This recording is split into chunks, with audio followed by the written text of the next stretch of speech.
नमस्कार। विभिन्न तालों की जानकारी के अंतर्गत हम आज आपके सामने दो और तालों को लेकर आए हैं। पहली है दादरा ताल और दूसरी है कहरवा ताल। यूँ तो ये दोनों तालें जो हैं वो सुगम संगीत में बहुत अधिक प्रयोग होती हैं। इसके साथ साथ ये उपशास्त्रीय संगीत में भी प्रयोग होती हैं। लेकिन जब हम तालों की बात करते हैं तो शास्त्रीय संगीत की इन तालों को जानना बहुत ज़रूरी है, क्योंकि हम जब शास्त्रीय संगीत की बात करते हैं, राग रागनियों की बात करते हैं, तो जाहिर सी बात है कि बंदिशों को गाते हैं। इन बंदिशों में अलग अलग तरह की जो तालें हैं वो प्रयुक्त होती हैं। आपके पाठ्यक्रम के अनुसार हमने इससे पहले आपको तीन ताल और झपताल के बारे में विस्तार से जानकारी दी थी। इनके अतिरिक्त आपके पाठ्यक्रम में दादरा और कहरवा ये दो और ताले हैं जिनके बारे में आज हम आपको विस्तार से बताएंगे। कभी कभी इन तालों की जब हम बात करते हैं तो इनको एक तरह से कहा जाता है कि ये लाइट म्यूज़िक के से इनका संबंध है, या लाइट म्यूज़िक में बहुत ये अच्छी लगती हैं, उसमें ये ज़्यादा प्रयोग होती हैं। इसमें कोई संदेह नहीं कि सुगम संगीत में इन तालों का प्रयोग बहुत अधिक होता है। लेकिन इन तालों की बात करें तो ये तालें लोक संगीत में भी बहुत प्रयोग होती हैं, और उसमें जो इन तालों को जो बजाया जाता है उसमें बोलों को अलग अलग तरीके से जो है वो प्रस्तुत किया जाता है। ताल वही होती है, लेकिन उसको जिस तरीके से बजाया जाता है उसकी जो चाल है, उसका जो अंदाज़ है वो कुछ अलग भी जान पड़ता है। चाहे उसकी मात्राएं या उसका जो मुख्य स्वरूप है वो वही है जो कि उसके नाम के अनुसार या उसमें जो मात्राएं या जो विभाग है उसके हिसाब से ही रहती हैं। तो ऐसी तालों को हम ये कह सकते हैं कि ये शास्त्रीय संगीत की तालें तो हैं, लेकिन इन तालों की इतनी ज़्यादा ये प्रचलित हैं कि ये उपशास्त्रीय संगीत में, ये आपके सुगम संगीत में, लोक संगीत में भी बहुतायत जो है इसका प्रयोग मिलता है। तो ऐसे ही हम पहली एक ताल लेकर आपको बताते हैं जिसका नाम है दादरा ताल। दादरा ताल जो है ये एक बहुत ही खूबसूरत ताल है, और इस ताल पर आधारित जो रचनाएं होती हैं, यानी जो बंदिशों को गाया जाता है, जो गीतों को जो गाया जाता है, उसका अपना ही एक अलग अंदाज होता है, अपनी एक सुंदर उसकी लय होती है। दादरा ताल जो है वो 6 मात्रा की ताल है, और इन 6 मात्राओं को 2 विभागों में विभक्त किया जाता है। तो 6 मात्राओं को जब 2 विभागों में विभक्त किया गया, पहले भाग में 3 मात्राएं और दूसरे भाग में बाकी की 3 मात्राएं होती, यानी कि 1 2 3 ये 3 मात्राएं पहले भाग में होंगी, और 4 5 6 ये 3 मात्राएं अगले भाग में होंगी। तो इस प्रकार से इसके 2 ही विभाग होते हैं। जैसे कि हमने आपको इससे पहले 3 ताल झपताल के बारे में बताया कि उसमें 4 विभाग होते हैं, उसमें मात्राएं जो हैं वो उसमें उनका डिवीज़न इस प्रकार से होता है। तो ऐसे ही यहाँ पर 4 नहीं बल्कि 2 ही विभाग होते हैं, और इन 2 विभागों में ये 6 मात्राओं का इक्वल डिवीज़न है, यानी 3 और 3। अब इन मात्राओं पे या इन जो विभाग हमने किए हैं इसमें ताल की के बोल कैसे फिट होते हैं, तो हम सबसे पहले जो है हम ताल के बोलों को देखते हैं, यानी ताल है क्या। हम दादरा ताल की बात कर रहे हैं, 6 मात्रा की बात करें तो ताल है क्या, आइए पहले उसको देखते हैं। तो दादरा ताल के बोल हैं धा धी ना, धा ती ना। कुछ लोग इसको धा धी ना, धा तू ना भी कहते हैं, लेकिन ये बात एक ही है। चाहे वो धा धी ना, धा ती ना बोला जाए या धा धी ना, धा तू ना बोला जाए, वो बात एक ही है। तो ये जो 6 बोल हैं, तो ये जो 6 मात्राएं हैं, इनको 2 विभागों में जब विभक्त किया जाता है तो उसको हम जब अपने हाथों से, अपनी उंगलियों के माध्यम से इस ताल के बोलों को जब दर्शाते हैं तो कैसे आता है, धा धी ना, धा ती ना, धा धी ना, धा ती ना, धा। इस प्रकार से जो है ये 6 मात्राएं जो है उनको इस ताल के बोलों को जो है हाथ पर जो है उंगलियों के माध्यम से, ताली खाली के माध्यम से दिखाया जाता है। तो धा पहली मात्रा में आपके ताली है, धा धी ना, धा ती, ना। तो चौथी मात्रा जो है उस पर खाली आता है, हालांकि बोल क्या आ रहे हैं, धा आ रहा है। पहली मात्रा में भी बोल क्या है, धा है, और चौथी मात्रा में भी बोल क्या है, धा ही है, लेकिन वहाँ वो खाली को का द्योतक है। तो धा, धी, ना, धा, ती, ना, धा, ये इसके बोल हैं। और इस प्रकार से इसके दो विभागों में इन बोलों को जो है वो रखा जाता है।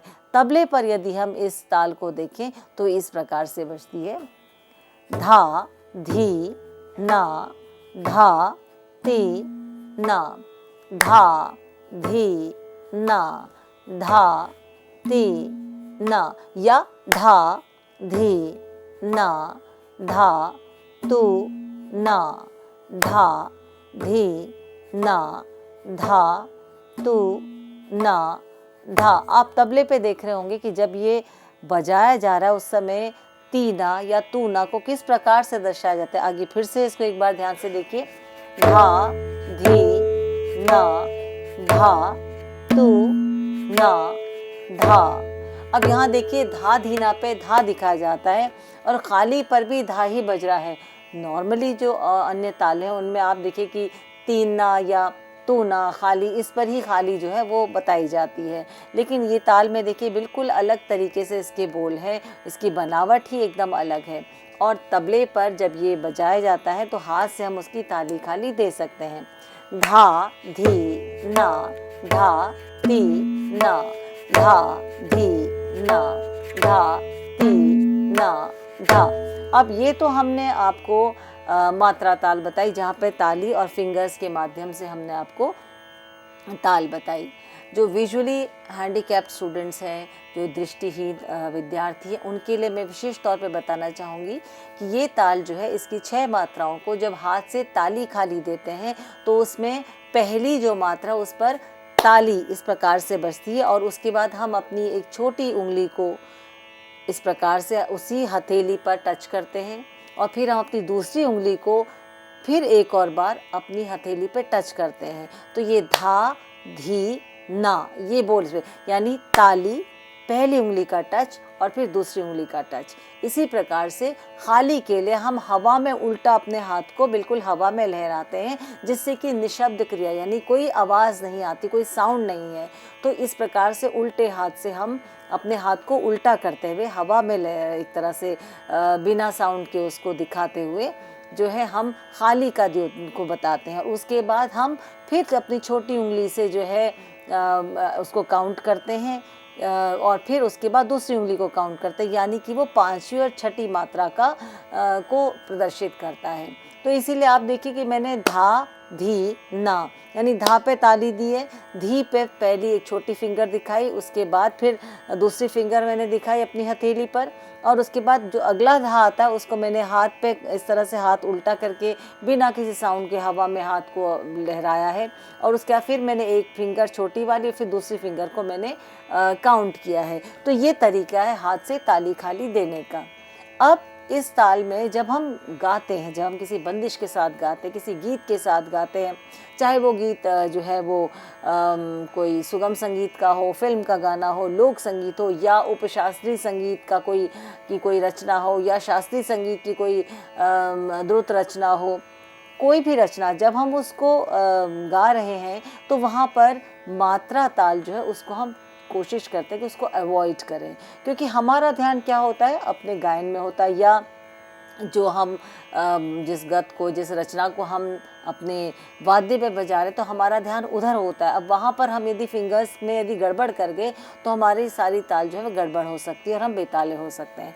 इसको अवॉइड करने के लिए हम मात्र विभाग ताल, यानी जो मेन विभाग है उसको ही हम बताते हैं। तो ये विभाग ताल कैसे आएगी, धा, धी, ना, धा, ती, ना, धा, धी, ना, धा, ती, ना, यानी धा पे मैंने ताली दी है, मैंने कोई फिंगर को काउंट नहीं किया, केवल उसकी जो मात्रा है उसको मन में या बोलकर उसको मैंने काउंट किया, उसके बोलों को बोला। धा धी ना, तो धी ना जो आता है उसको मैंने प्रिज्यूम कर लिया कि हाँ वो जो वो मात्राएं हैं वो मैंने बोलकर जो है उसको अपने मन में जो है उस मात्रा को काउंट कर लिया। इसी प्रकार से चौथी में जो धा आता है खाली दिखाने के लिए, वो मात्र धा दिखाया जाए, और फिर मैंने जो उसकी जो मात्राएं आती हैं बाकी पांचवी और छठी नंबर पे, उसको मैंने फिर से प्रिज्यूम किया, उसको सिर्फ उसके बोलों को मैंने बोला है और मैंने उसको मन में उसकी काउंटिंग की है। उसी प्रकार से जैसे कि मैं मात्रा ताल की अपने उसकी काउंटिंग रख रही हूँ, उसकी गणना को मैं फिंगर्स के या उंगलियों के माध्यम से मैं उसको गिनती हूँ। लेकिन यहाँ गिनती कहाँ चल रही है? मेरे मन में चल रही है, मेरे मस्तिष्क में चल रही है। तो धा धी ना, धा ती ना, धा धी ना, धा ती ना, धा, इस प्रकार से हम लेंगे। तबले के साथ यदि लें तो वहाँ पे भी है धा धी ना, धा ती ना, धा धी ना, धा ती ना, धा। तो यहाँ पर क्यों ऐसा करते हैं? ये हमें सुविधा देता है कि हमारी जो ताल है वो भी मजबूती से हमारी पकड़ में रहे, हम ताल में पूरे कॉन्फिडेंट रूप से जो है अपने गायन को या वादन को कर सके। और फिंगर्स को यदि हम उंगलियों को लेते चलें तो वहाँ पर कभी कभी क्या होता है कि जब थोड़ी लय बढ़ती है या हम अपने किसी बढ़त कर रहे हैं, हम कोई आलाप ले रहे हैं, किसी बोल को लेके बढ़त कर रहे हैं, वहाँ पर हम यदि फिंगर्स को करते हैं तो कहीं एक कन्फ्यूजन जो है वो क्रिएट हो जाएगा और हम हो सकता है कि हम कहीं कहीं ताल से हट जाएं, या जहाँ पर धा आना वहाँ पे हम ता को बोल दें या कुछ और हम बोल दें। तो इस चीज़ को, इस परिस्थिति को अवॉइड करने के लिए हम केवल विभाग ताल के जो बोल हैं उनको ही हम लेते हैं।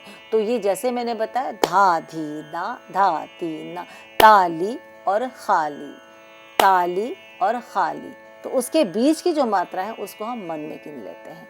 तो ये इस ताल की बहुत एक जो है विशिष्टता जो इस ताल की अपने आप में है। ये ताल, इसकी लय अलग अलग है। अब देखिए, इसको यदि हम स्पीड में करें तो हमारे लिए जो उंगलियों से काउंटिंग करनी आसान है। जैसे हम इसको थोड़ा विलंबित में लें, थोड़ा कम लय में लें, तो धा धी ना, धा ती ना, धा धी ना, धा ती ना, धा। अब हम इससे थोड़ी सी लय बढ़ाते हैं तो जो किस तरह की लय होगी? धा धी ना, धा धी ना, धा धी ना, धा धी ना, धा। ये बीच की लय होगी। अब यदि इसकी हम द्रुत करते हैं तो द्रुत कैसे होगी? धा धी ना, धा धी ना, धा धी ना, धा धी ना, धा।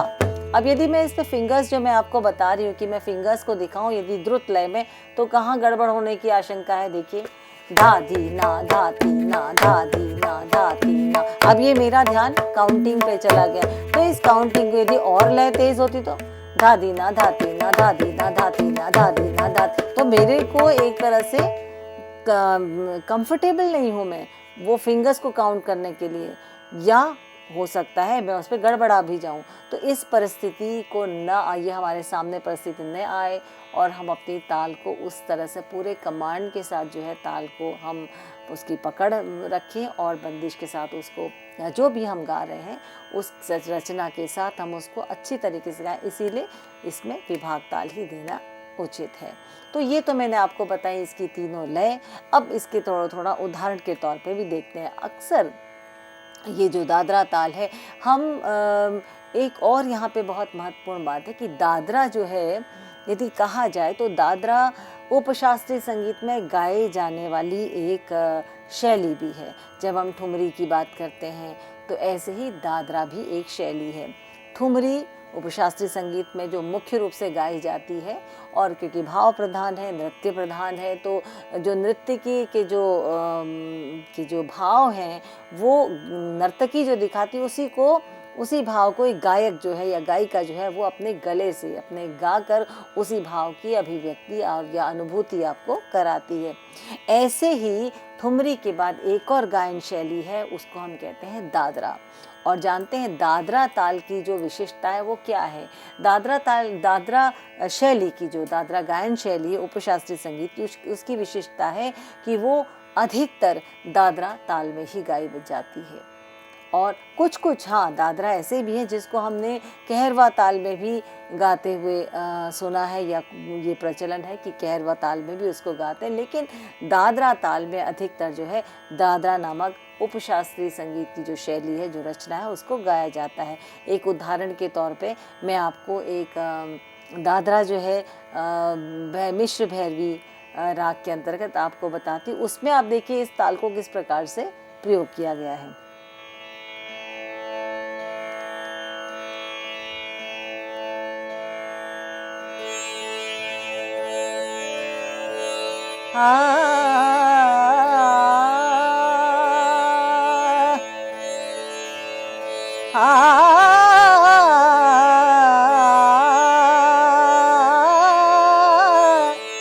अब देखिए जब हम दादरा की बात करते हैं तो दादरा में क्या जो ताल किस प्रकार से बताइए कैसे उसका प्रयोग हो रहा है।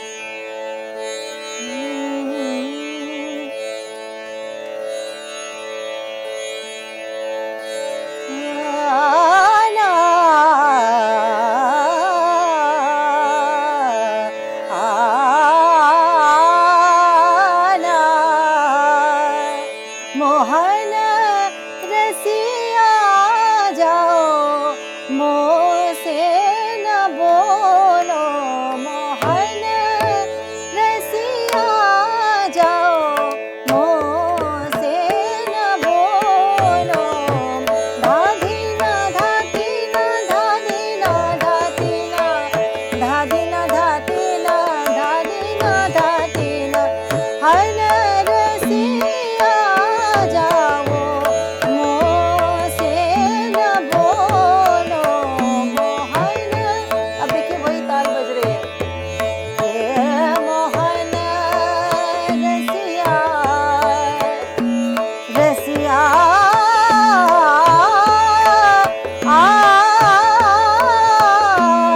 मुझसे ना बोलो, मोहन रसिया जाओ मुझसे न बोलो, मोहन। अब देखिए ताल चल रही है और जो दादरा की बढ़त, ये एक शैली है दादरा जिसको कहते हैं दादरा शैली, और उसमें वो ताल वही चल रही है। जो शास्त्रीय संगीत की जो बढ़त है जो की जाती है वो इसी ताल में की जाती है। जैसे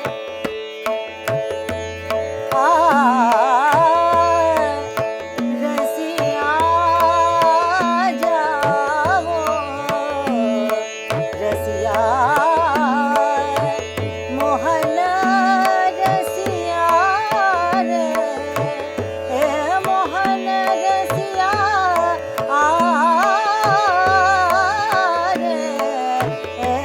रे मोहन रसिया जाओ मोसे न बोलो, मोहन रसिया जाओ मोसे न बोलो, मोहन। तो ये एक उदाहरण के तौर पर मैंने आपको बताया ये किस प्रकार से जो है इस राग को, इस शैली को जो है वो गाया जाता है। अब हम जब दादरा ताल की बात कर रहे हैं तो दादरा ताल में बहुत सी आपको रचनाएं मिलती हैं, भजन है और इस प्रकार के गीत हैं जो कि इस ताल में अक्सर जो है वो गाए जाते हैं। जैसे कि एक आपको बहुत प्रचलित एक भजन है गोस्वामी तुलसीदास जी का, देखिए उसमें ये ताल किस प्रकार से आ रही है।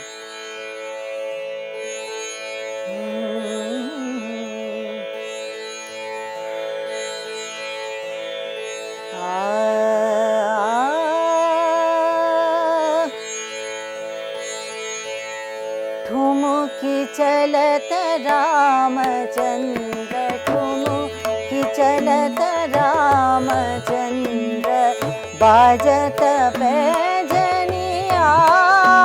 ठुमुकी चलत रामचंद्र, ठुमुकी चलत रामचंद्र, ठुमुकी चलत रामचंद्र, बाजत पैजनिया।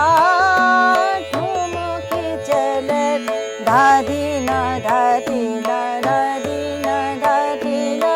रामचंद्र बाजत पैजनिया ठुमकी चलत रामचंद्र किलकी किलकी उठत धाय गिरत भूमि लटपटाय धाय मात गोद लेते दशरथ की रनिया ठुमकी चलत रामचंद्र ठुमकी चलत रामचंद्र बाजत पैजनिया ठुमकी चलत रामचंद्र ठुमकी चलत रामचंद्र ठुमकी चलत रामचंद्र।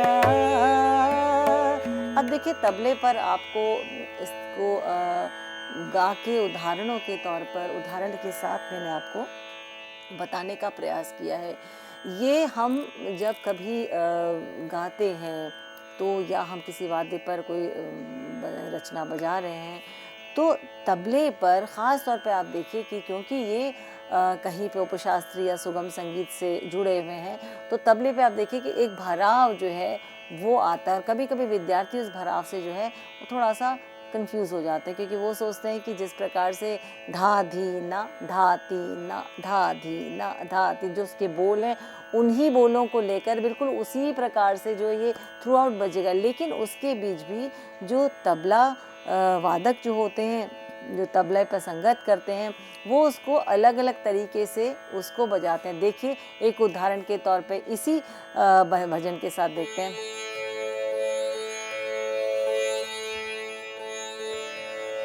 ठुमकी चलत रामचंद्र ठुमकी चलत रामचंद्र बाजत पैजनिया ठुमकी चलत रामचंद्र ठुमकी चलत रामचंद्र ठुमकी चलत रामचंद्र ठुमकी चलत रामचंद्र बाजत पैजनिया ठुमकी चलत रामचंद्र ठुमकी चलत दादी ना दादी ना दादी ना दादी ना दादी ना दादी ना दादी ना दादी ना दादी। यानी कि बेस तो वही है, बेस वही 6 मात्राएं जो हैं उसी को लेकर है और उसी प्रकार का विभाजन है कि 3-3 का विभाजन 2 भागों में है।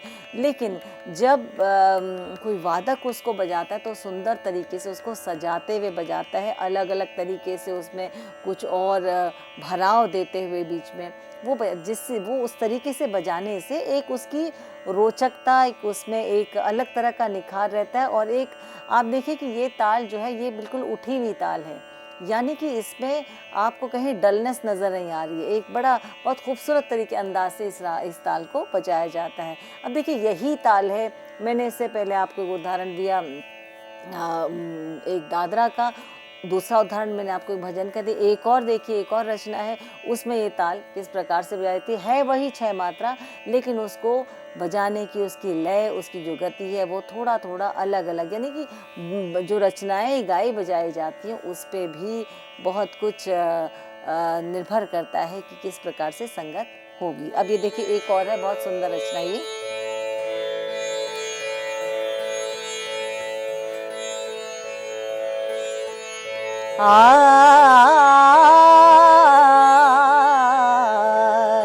दीनन दुख हरन देव, दीनन दुख हरन देव, संतन हितकारी, दीनन दुख हरन देव, संतन हितकारी, दीनन दुख हरन देव,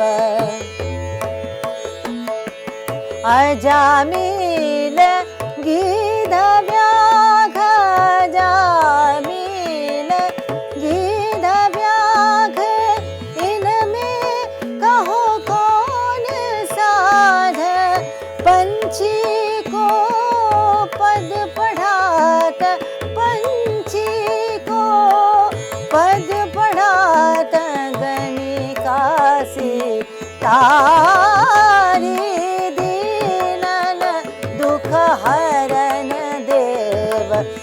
दीनन दुख हरन देव संतन हितकारी दीनन दुख हरन देव दीनन दुख हरन देव दीनन दुख हरन देव।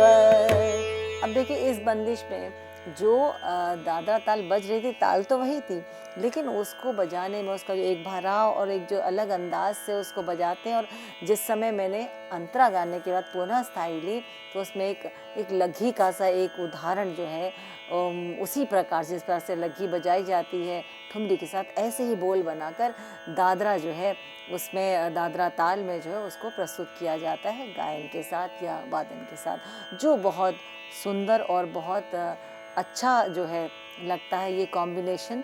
और आज हमने जो आपको इस भाग में दादरा ताल के विषय में बताया, मैं उम्मीद करती हूँ कि ये ताल जो है बहुत छोटे से एक नाम है दादरा, 6 मात्रा की ताल, लेकिन बहुत ही महत्वपूर्ण ताल है हर तरह से, चाहे वो सुगम संगीत हो, चाहे वो भक्ति संगीत हो, लोक संगीत हो या फिर उपशास्त्रीय संगीत। इसके अगले भाग में हम आपको कहरवा ताल के विषय में विस्तार से बताएंगे। नमस्कार।